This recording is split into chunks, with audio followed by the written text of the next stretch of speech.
So hello everyone. Now, this time I come up with a 30 days review of my laptop Asus EvoBook Pro 15 OLED। एक महीने पहले मैंने इसका एक unboxing video डाला था जिसके बाद काफ़ी लोगों के कुछ कमेंट्स थे। तो उन्हीं कमेंट्स को मैं इस वीडियो में कवर करूँगा। जैसे लोगों का ये सवाल था कि इसमें बैटरी कैपेसिटी कितनी है।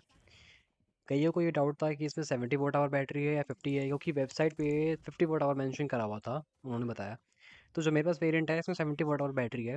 बाकी डिटेल आपके पास शो हो रही है स्क्रीन पे, जैसा कि यहाँ पे दिया हुआ है कि डिज़ाइन कैपेसिटी इसकी यहाँ पे लिखी हुई है 70,000 मिली वॉट आवर। इसका मतलब ये है कि ये 70 वॉट आवर बैटरी है। ठीक है।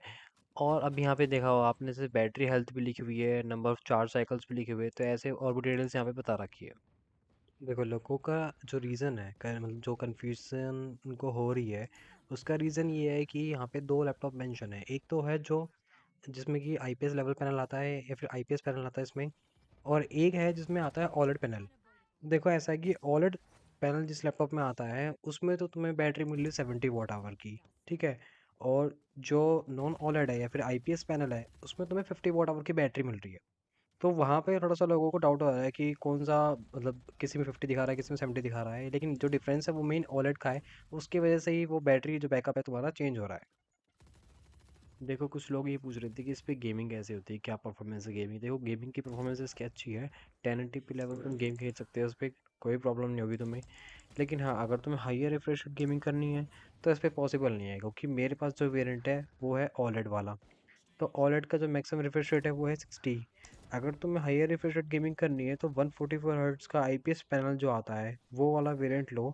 उस पर तुम खेल सकते हो कोई बिना कोई दिक्कत के। ठीक है। बाकी एक चीज़ और थी कि हाँ, अगर मैं इसको चार्ज लगाता हूँ तो मैं खेल लूँगा आसानी से काफ़ी देर तक। लेकिन अगर मैं चार्ज नहीं लगा रहा हूँ इसको और तब मैं खेल रहा हूँ इस पे, तो बैटरी बैकअप जो इसका है वो थोड़ा सा मतलब कम हो जाता है। मतलब अगर मैं मीडियम लेवल पे खेल रहा हूँ तो ठीक है। बट हाँ, अगर तुम्हें कभी गेम खेलना हो तो चार्ज लगा के खेलो, तुम्हारे लिए वो बेस्ट रहेगा। विदाउट चार्जर गेम खेलने का कोई फ़ायदा नहीं है, क्योंकि बैटरी बहुत जल्दी डिक्रीज होती है और बैटरी पर लोड भी पड़ता है। बाकी बैटरी बैकअप इसका ऐसा है कि विदाउट चार्जर मैंने इस पे वैलोरेंट खेला था, और वैलोरेंट की जो सेटिंग्स थी वो हाइयर सेटिंग्स थी। तो इसने मुझे करीब करीब 2 घंटे से कम कम का ही बैकअप दिया है इसने मुझे। लेकिन अगर मैं वहीं पे सेटिंग्स को लो कर देता हूँ तो मुझे आसानी से 3 घंटे से ऊपर दे देता है बैटरी बैकअप आसानी से। बाकी एक और डाउट था किसी का कि अगर मैं इस पे सेकेंडरी डिस्प्ले लगाऊं, यानी कोई सेकंड डिस्प्ले लगाऊं इस पे मैं, तो मुझे उसका आउटपुट किससे मिलता है, जीपीयू से मिलता है या फिर एनवीडिया जीपीयू से मिल रहा है।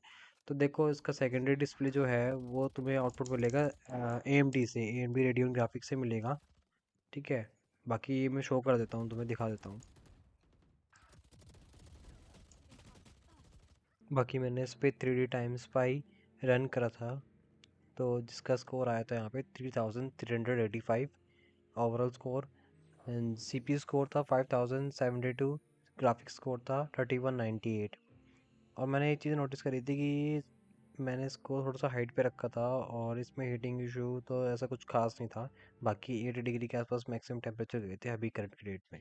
बाकी एक रीज़न और है लैपटॉप परचेज़ करने का कि इसमें कस्टमाइजेशन बहुत अच्छा है। मतलब इसका खुद का सॉफ्टवेयर है माई asus, एंड एक asus प्रो आर्ट। सो माई asus में बहुत सारे ऑप्शंस मिलते हैं हमें, जिसमें हम बैटरी को चेंज कर सकते हैं, मतलब बैटरी की हमें किस तरह से यूज़ करनी है, डिस्प्ले किस तरह से यूज़ करनी है, साउंड किस तरह से यूज़ करनी है, नॉइज़ कैंसलेशन मिलती है, और भी बहुत सारे कस्टमाइजेबल ऑप्शंस हैं यहाँ पर। और एक हमें मिलता है प्रो आर्ट, इसका प्रो आर्ट क्रिएटर हब। इसमें हम फ़ैन की स्पीड को चेंज कर सकते हैं या फिर लैपटॉप की परफॉर्मेंस हमें कितनी करनी है उसको चेंज कर सकते हैं। तो इस वजह से मैंने ये लिया था। एक रीज़न यही बनता है, क्योंकि इससे क्या है कि हम अपने अकॉर्डिंग इस लैपटॉप को चेंज कर सकते हैं, ऑप्टिमाइज़ कर सकते हैं, जैसे हमें यूज़ करना है। तो काफ़ी अच्छी चीज़ है ये भी। जैसे यहाँ पे कलर मैनेजमेंट दिया हुआ है, कलर कंट्रोल दिया हुआ है। ठीक है। और भी बहुत सारी चीज़ें हमें मिलती है इसमें, परफॉर्मेंस ऑप्टिमाइजेशन। तो ये भी एक काफ़ी अच्छी चीज़ है जो कि कई लैपटॉप में आती है, कईयों में नहीं आती, तो ये भी एक पॉइंट बनता है। सो अब बात करते हैं इसके प्रोज एंड कॉन्स की। जो प्रोज है इसके वो ये है कि ये काफ़ी लाइट वेट है, मतलब 1.8 kg है, तो आप इजीली कैरी कर सकते हो। अगर आप ऑफिस जाते हो सुबह सुबह या स्टूडेंट हो, कॉलेज जाते हो, तो इजीली कैरी कर सकते हो इसको, कोई प्रॉब्लम नहीं होगी। ठीक है। बैटरी बैकअप अच्छा है। अगर आप कॉलेज में गेम नहीं खेलते हो और घर से चार्ज करके ले जाते हो, फुल चार्ज करा हुआ है, तो ईज़िली कॉलेज में कोई भी टास्क करो, गेमिंग को छोड़ कर के कोई भी टास्क करो, सारे करवा देगा ये आराम से कम 6 घंटे आराम से चलेगा खूब, बिना के किसी दिक्कत के चलेगा। और थर्ड जो इसका प्रोस है वो है इसके प्रीमियम लुक्स, काफ़ी प्रीमियम लुक है, प्लास्टिक क्वालिटी बहुत अच्छी है। ठीक है, वेबकैम इसका बहुत अच्छा है, मतलब वेबकैम मैंने देखी है कि बहुत सारे लैपटॉप आते हैं इसमें नॉर्मल सा बेसिक वेबकैम होता है इस प्राइस में, लेकिन इसका webcam 1080p level 1080p webcam है और काफ़ी अच्छा है। और रही बात इसके स्पीकर्स की, तो इसके स्पीकर मुझे डिसेंट साइड लगे।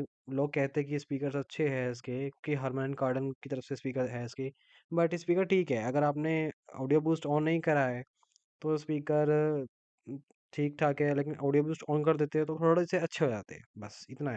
अब बाकी इसके कॉन्स क्या है, इसके कॉन तो पहला ये है कि अपग्रेडेबल नहीं है ये, मतलब अपग्रेड तो कर सकते हो तुम इसको, लेकिन इसमें क्या है, रैम सोल्डर्ड है, तो तुम रैम 24 GB तक शायद इसको अपग्रेड कर सकते हो तुम, मतलब 8 वाले निकाल के 16 लगा सकते हो।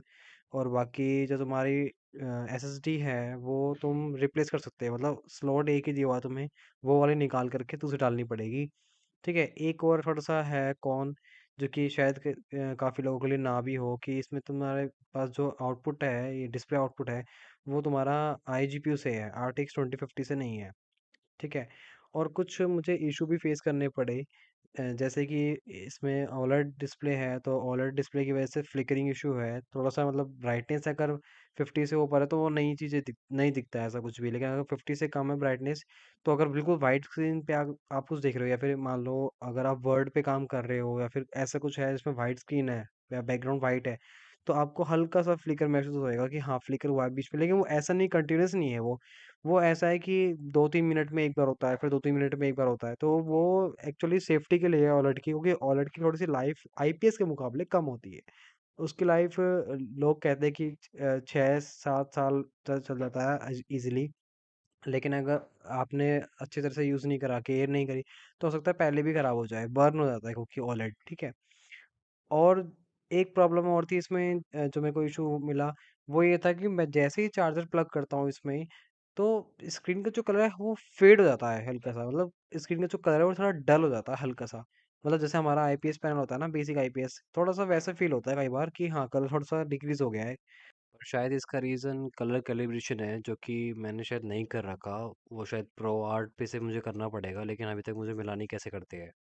और एक इशू जो मुझे हुआ, जो कि मुझे मतलब विंडो का इशू है, वैसे तो विंडोज़ में है इशू, लेकिन पता नहीं, मतलब बहुत ही बेकार एक्सपीरियंस रहा मुझे इसका, कि जैसे ही मैं अगर लैपटॉप को स्लीप पे डाल रहा हूँ और वापस से मैं इसको अवेक करता हूँ, तो मेरा जो पिन है उसको रिकॉग्नाइज ही नहीं करता है, मतलब मैं अपना पिन डालूंगा इसमें, तो उसको फिर ये बोलता है कि आपका जो पिन है ये गलत है, या फिर मतलब ऐसे एक्ट करता है कि आपको दोबारा पिन डालना पड़ेगा, तो ये चीज़ बहुत बेकार लगी मुझे इसमें। या तो ये विंडो का इशू है, क्योंकि मैंने अब अपडेट करा, तो अभी मुझे एक दिन से नहीं देखने को मिला, एक दो दिन हो गया मुझे अपडेट करा हुआ, नहीं मिला मुझे ये कोई इशू, पर पहले ये काफ़ी इशू आ रहा था, तो ये शायद विंडो का इशू है। ठीक है, बाकी मुझे उसमें और कोई प्रॉब्लम नहीं लगी। तो ये था मेरा रिव्यू। ठीक है, आई होप आपको पसंद आया होगा। चैनल को सब्सक्राइब कर देना और लाइक कर देना वीडियो। Thank you.